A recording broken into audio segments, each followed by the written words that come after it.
Sanibonani Zantsi. I am your host Candice Kumalo and I welcome you to another episode of the Health from Zantsi podcast.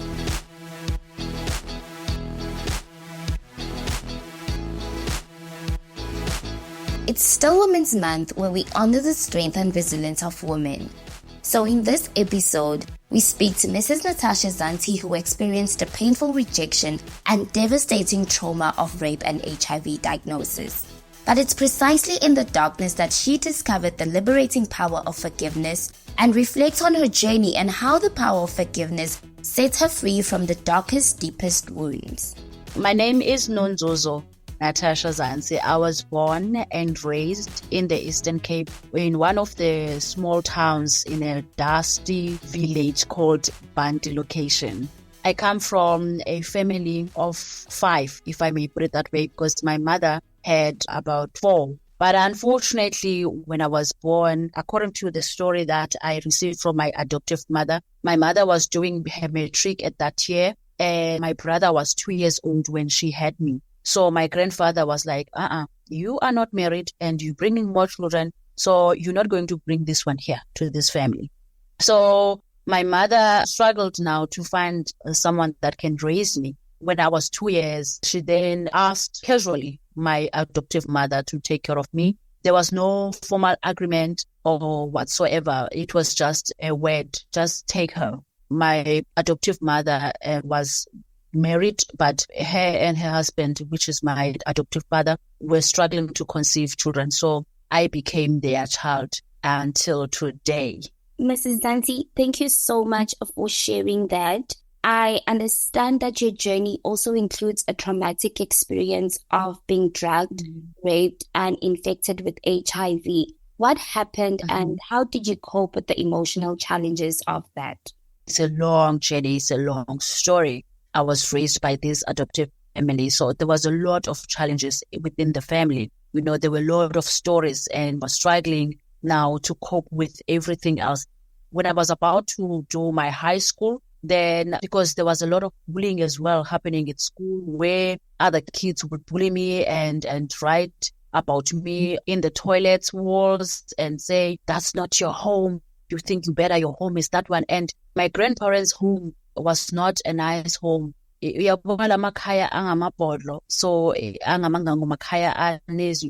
so they were poor, they were struggling with poverty. So people were just bullying me, mocking me, blaspheming me as if I asked for this situation. So I asked my parents to let me go and start afresh in a bigger city. So I moved to Cape Town. Because before I moved to Cape Town, I was taken to a boarding school, but the same thing followed me because I would get people that are actually family relatives that come, pretend to be visiting me at school, but just to mock me, bullying me about the situation. So I asked to be taken from Eastern Cape to Cape Town. So I moved to another family that we know from church, and that's where I started living in the Western Cape, Cape Town.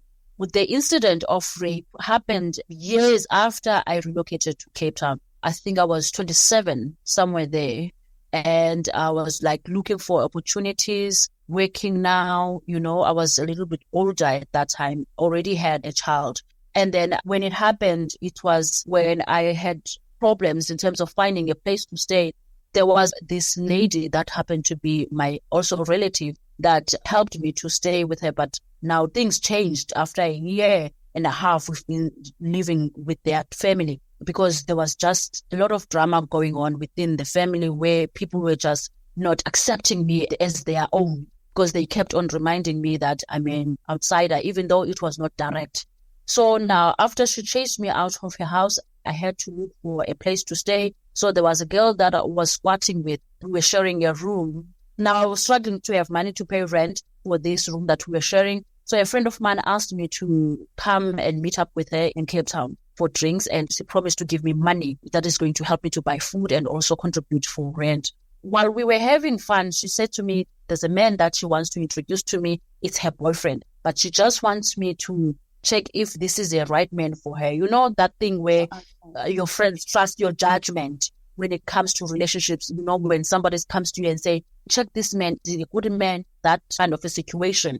So as we were sitting here in this restaurant having fun, drinking, I was the only one drinking, in fact, because I was just going through a lot. And at that time, I was really alcoholic. You notice, because he was the one that was buying us food and alcohol. When he noticed that I was drunk, I don't know what got into him, because it was his first time to see me. Dating with my friend for months, they know each other, but I'm the only one that he sees for the first time. So I don't know what got into him that made him to take that decision of inviting us to his place. And when we moved to his place that night, it was a matter of he wants us to enjoy. And he started now preparing drink for me. So I don't know what happened, but I remember my friend taking me to this spare room. And I woke up in the morning because I don't remember what happened after she took me into the room. When I woke up in the next morning, I was naked and the room was locked. And it seems as if something happened.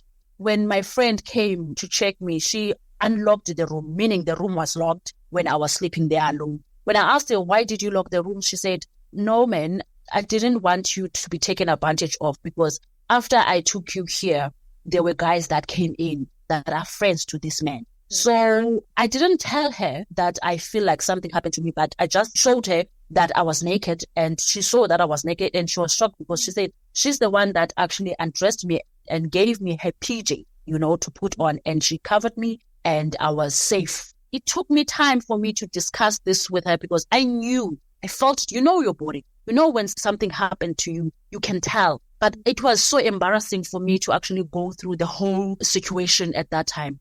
But I remember the next morning when we were having a conversation about this, we were just laughing, and I was not really authentic about this laugh, because I was still stressed. I was trying to figure out, but I didn't remember exactly what happened. Everything was just blurry.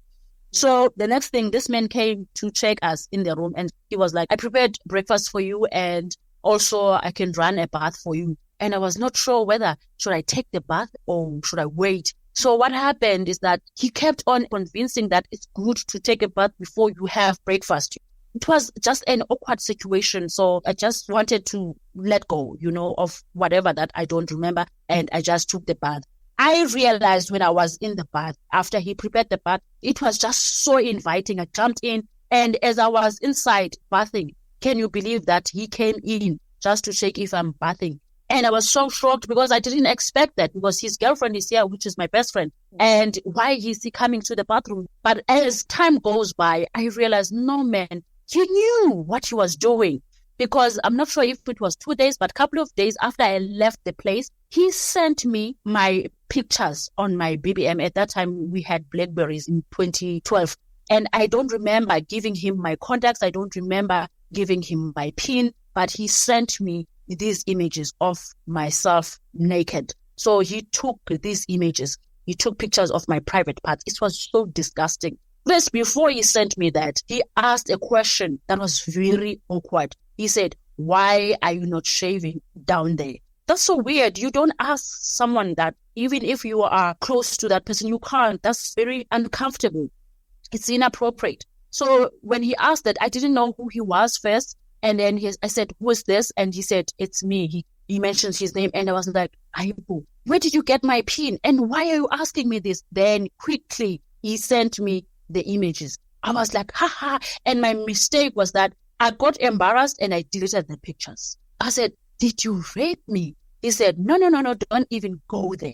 If you dare tell my girlfriend that I raped you, I'll take these images and put them on social media and say whatever that. Whoa, you can imagine, Candice, everyone is scared of that.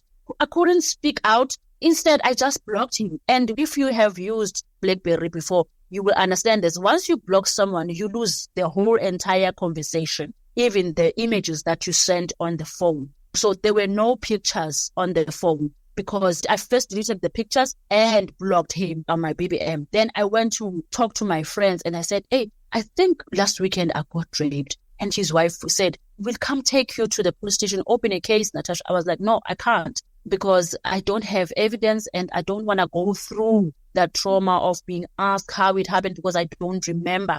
But I remember getting sick after a while, because I started getting sores in my private parts. I started vomiting. A lot happened to prove that something really happened to me. And when I went to the clinic, I was diagnosed with STI. I didn't have a boyfriend. I was not sleeping with anyone. I was not sexually active. So where did I get it? Obviously, I got it from him. So I think after I got tested, because I tested after a year, this incident took place and I was HIV positive. I knew it happened on that night, but I was so embarrassed to talk about it to anyone, because how can you be so reckless? How can you be so stupid? How can you drink so much? You know, those kind of questions. I was just avoiding those kind of conversations. I was so embarrassed. So I asked my friend, after she told me about everything that she found out about this man. This man had a drug called date rape drug.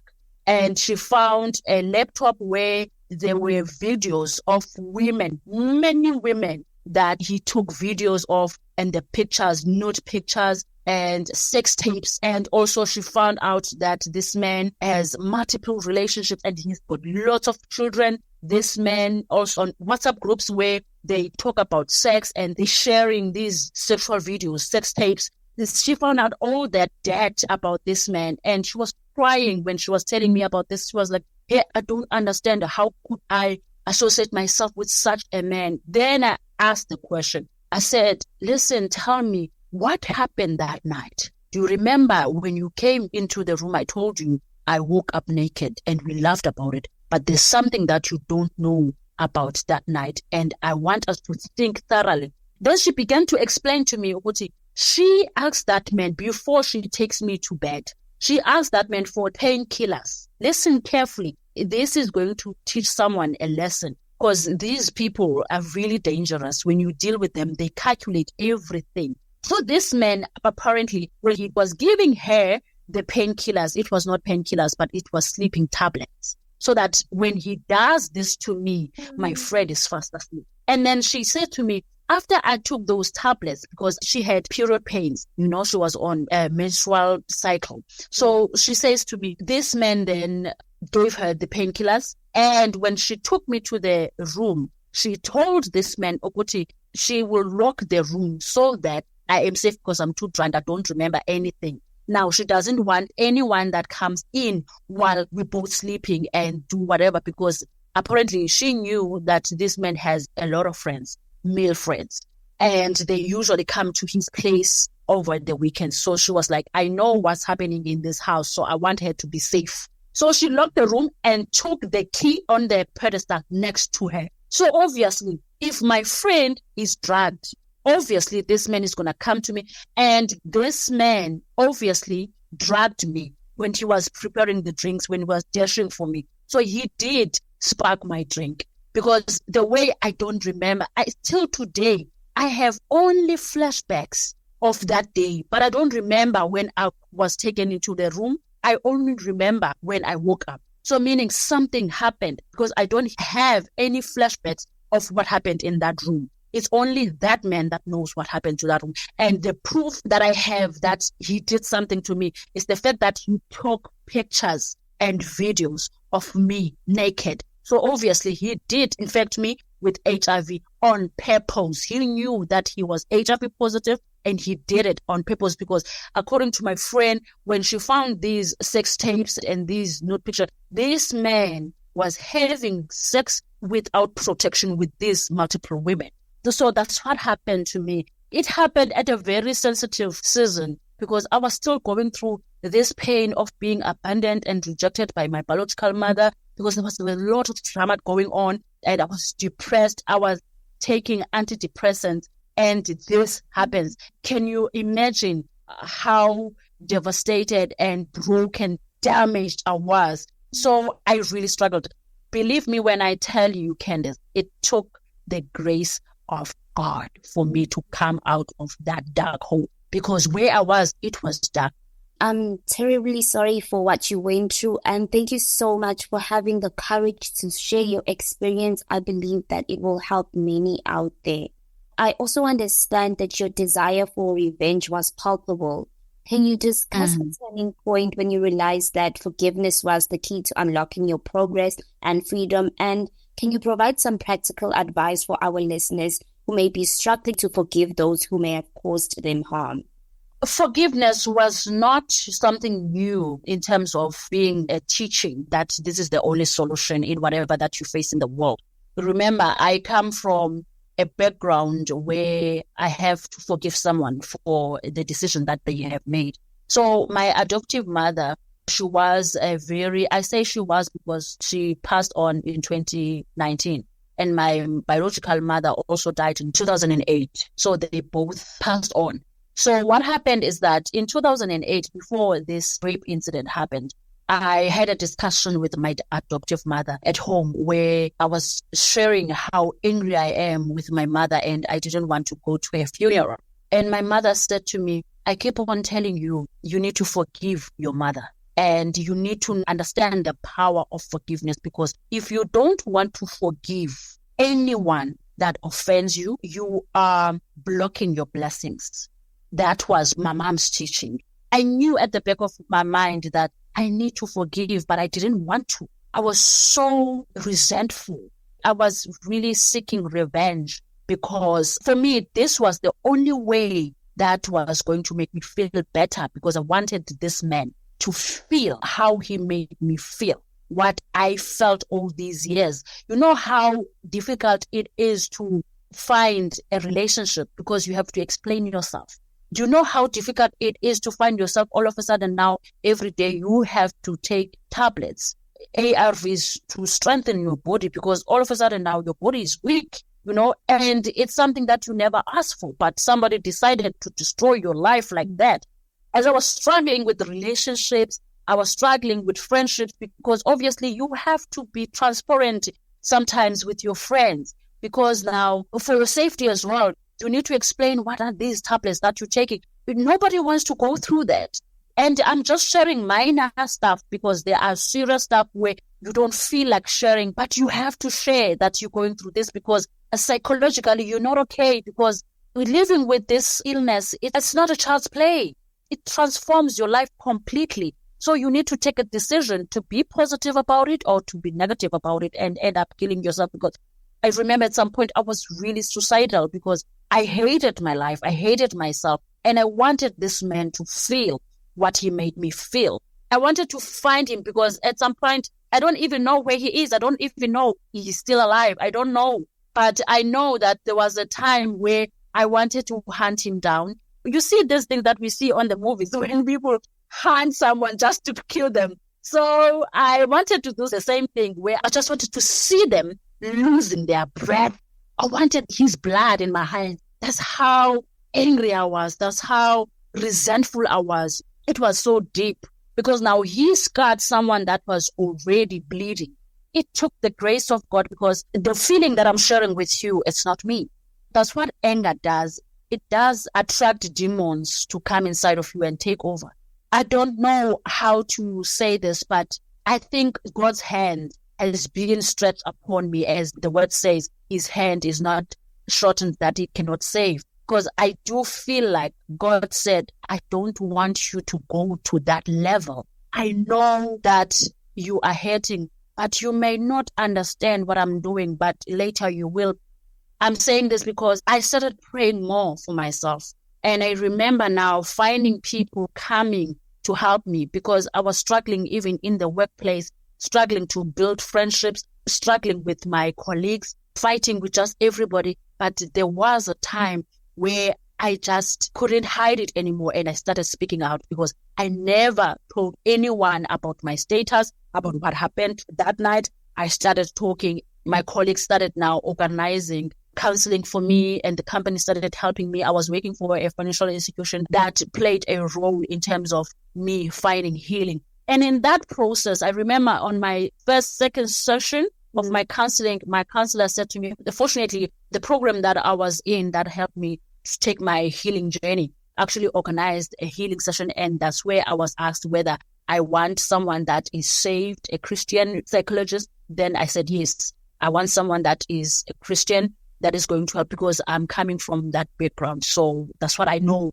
I want someone that is going to bring me closer to God in this season where I'm seeking restoration and my healing. So the counselor that helped me, he said to me, when I'm listening to you talking, I feel you have healed already, because you are bold, you are strong, you are not even crying, sharing your story. You are just sharing your story. So I think you are already healed. You are ready to take up the space in terms of healing others. because you are already healed. And then he said to me, the only thing that you need is forgiveness. That's where I remembered my mother's words. Oh, my mom always tells me about the power of forgiveness. That's where I remember now I started praying for myself, praying for this healing, because remember, we don't have the spirit of forgiveness within ourselves. We download it from God. He's the one that releases upon us. So I started asking God to help me and to release the spirit of forgiveness and release the spirit of love, because when you don't have love, you can't forgive. So God has to give you his love so that you may be able to forgive. And that's where he began to speak to me. I could hear his voice audibly speaking to me, directing me what to do, because I engaged so much into prayer. Let me tell you, if I say to you, I cried like a mad woman, I'm not playing with you. I prayed like a mad woman. There were days where I go to church, you would think, this one, the way I would pray, I was pouring my heart to God.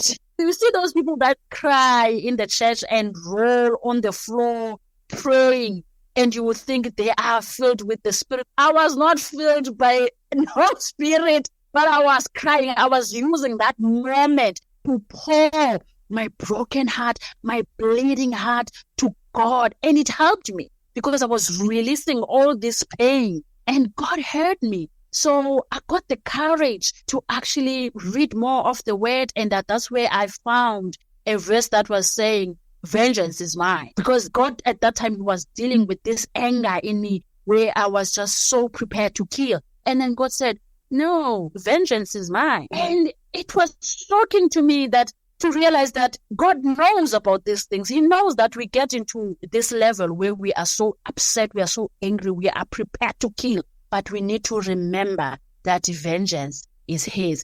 And after that, he began to tell me that I need to find a book about forgiveness. And he told me the author. I went to the bookshop, I bought the book. I read few chapters and automatically I got it. I didn't finish the book because when I was about to finish the book, a friend of mine came to visit and she found the book and took the book. That's where I realized that I only needed to understand that forgiveness is power that comes from God to release us, to retrieve us from pain and also liberate us. And then God then told me to share my story and write my own book. Let go of the past and liberate yourself. Oh, joy came in, peace came in, and I received my restoration. I found love. I got married. I started my businesses. I'm healed. Thank you so much for sharing those lovely messages and that beautiful story about forgiveness, Mrs. Zantsi. Speaking about your book, you share your story and the power of forgiveness. What inspired you to share your story with a book, and what do you hope readers take away from it?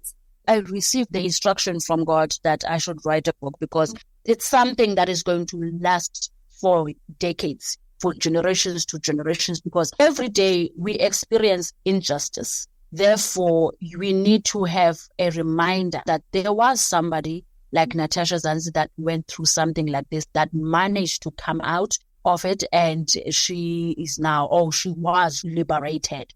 It's a lesson for me. That book is just a reminder that God loves us. And it is true when he says in the word, you may not understand what I'm doing, but later you will. Because I began to understand that we have a purpose. Everyone has been released on earth for a purpose. So there is a purpose in your pain. There's beauty that comes out of your pain. Because now people find me powerful and people find me inspirational. Because I'm not the only one that has gone through rejection, abandonment, and rape and HIV. There's many people out there, but not many people came out strong like I am. Because now God had a purpose for my life, and he allowed these things to happen so that I may be able to help those who are weak, to help those who are lost in the midst of their pain, to help them realize that there is God in heaven and God loves us all. I remember he said to me about that man, do you know that he was attacked to attack you? So meaning there are people who hurt us, there are people who are doing bad things to us, but we don't realize that they are also attacked. There are evil spirits that are actually taking over in people's lives to destroy others. So I got to understand, and I started now to do research about that man's life, and I realized this man was possessed, was demonic, and he also needs help. And there are many people who also go through those things where people go through pain. And the only way for them to cope or to be able to live with their pain, if I put it right, is when they hurt others. You know that saying that says, hurt people hurt others. You realize that people that are raping and killing other people is broken people. Nobody that is born by God is a monster. But there are things that happen in the past, and not everyone is given a chance to explain who they are and where they come from, what happened to them that caused them to be what they are today. Because nobody is created by the hand of God that is a monster. So something happened and caused them or led them to do whatever they did to you. So that's what the book is all about. My book is also giving you a perspective. In whatever you're going through, you need to understand, you need to find God in it. You also get to find yourself, because sometimes there are things that are happening in your life just to sharpen your character. You know what I mean? And also help you to find your purpose, because a lot of people are lost in this world. They don't know why they came here. So sometimes God uses pain to help us find our true identities and also our destinies. That's what people learn from my book. You know, that there's beauty in your pain, and pain has a purpose. Thank you so much for sharing that, Mrs. Zantsi. Just to wrap things up, what advice would you give to someone who has experienced similar trauma and is struggling to forgive? What I can say is that you need to understand that forgiveness is not about the perpetrator. It's about you. Because when you forgive that person without expecting them to say they are sorry, you are releasing yourself, you are liberating yourself from the physical pain and the mental pain. And also forgiveness is a matter of a soul.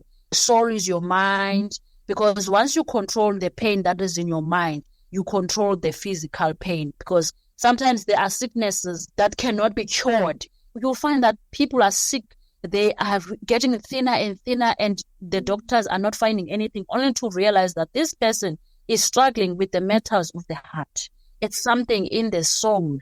It's not something that is in the physical body. But once the soul is not in the right position, it makes you sick. So it is important to actually be selfish about yourself in terms of your peace. So you claim back your power. When you forgive, you claim back your peace, and you claim back your joy, your life. Because it's about you. It's not about that person. It's about you. You're releasing yourself, because the minute you train your mind that it happened, but it's in the past, once you tell your mind that, my mind, please forget it, you are freeing yourself, because it's all about your sanity. It's all about your health. You know, it's all about your mental well-being, your physical well-being. So it's not just about, I forgive Candice. It's about you, so that you may carry on with your life and live your life to the fullest and enjoy every part of the blessing that comes your way. Because when you are unforgiving, you even miss your blessings. It's all about liberating yourself.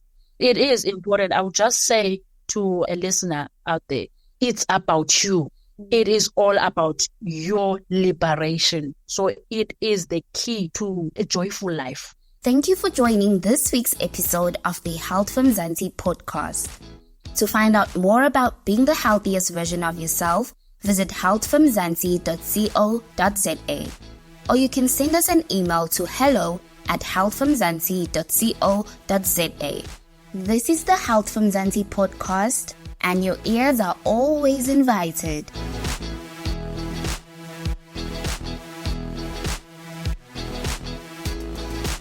As we conclude this episode, we're reminded that Women's Month is not just a celebration but a call to action. Mrs. Zantsi's story is a testament to the resilience of women who, despite facing unimaginable challenges, can rise above and find purpose in their pain. Her journey shows us that forgiveness is not just for the perpetrator, but for the victim, and that is the key to unlocking true freedom. Let her story inspire you to confront your own challenges, to seek help when needed, and to always choose forgiveness. Remember, you are not alone and your story matters. Stay healthy and fancy. I am your host, Candice Kumalo. Until next time.